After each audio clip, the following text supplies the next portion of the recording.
The sterile white walls of the Chronotech Industries workshop pulsed with a soft, internal luminescence. Alistair, disoriented and trembling, gripped Beatrice's arm.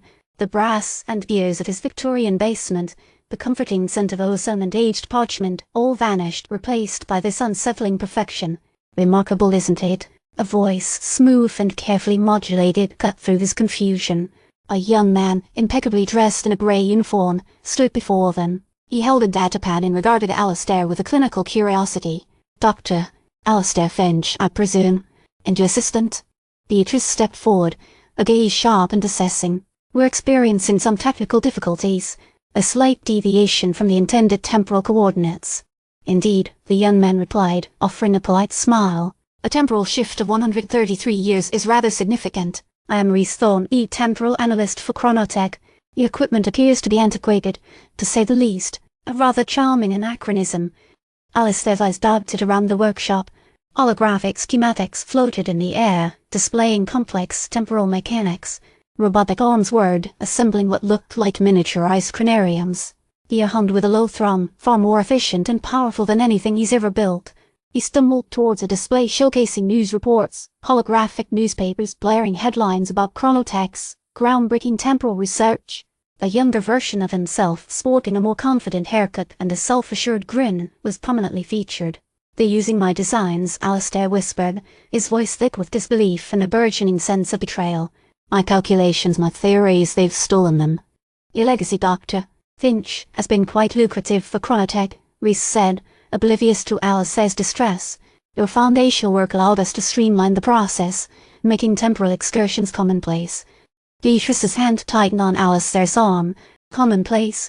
You're trivializing the delicate balance of temporal mechanics. You're playing with forces you barely understand." Rhys chuckled condescendingly. "We understand them perfectly, unless perhaps you've been exposed to outdated hypotheses.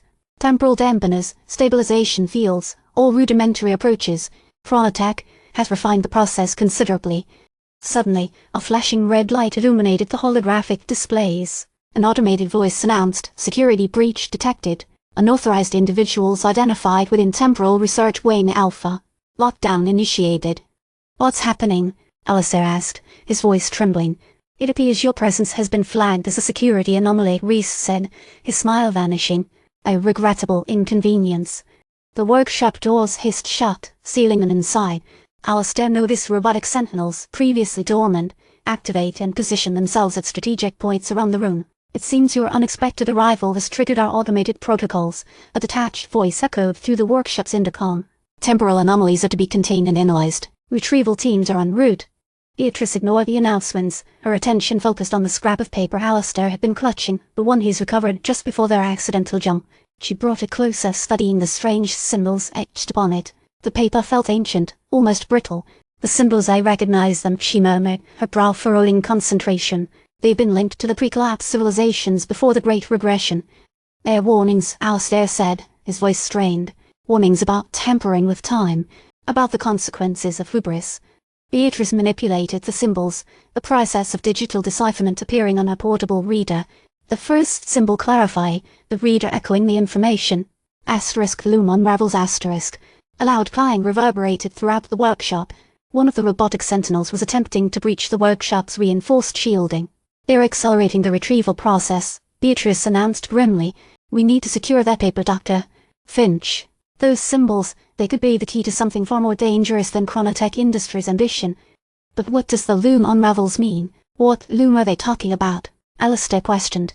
Rhys' image appeared on a nearby screen, his expression cold and professional. "Dr. Finch, your continued resistance is futile. Surrender peacefully, and your memory core will be preserved. Resist," and he paused, a chill undercurrent to his voice. "The consequences will be unpleasant." Suddenly, a secondary anomaly pulsed through the workshop. A faint energy signature, subtly different from the Cranarian's own temporal displacement, shimmered near the far wall. A shimmering distortion in the air, like heat rising from pavement, appeared where nothing should be. "What is asterisk that asterisk?"